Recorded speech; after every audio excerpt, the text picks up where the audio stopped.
In this video, I'm going to show you how to deposit cash to Cash App.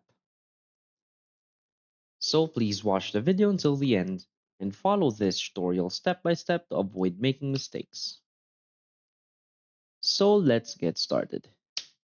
So the first thing you want to do is to open your Cash App application on your mobile device.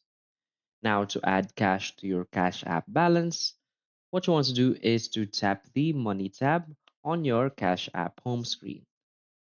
Now press the Add Cash button. Now choose an amount, tap Add. Now use your Touch ID or enter your PIN to confirm. So that is how easy you can deposit cash or add cash to your Cash App. So if you find this video helpful, please hit like and subscribe. Thanks.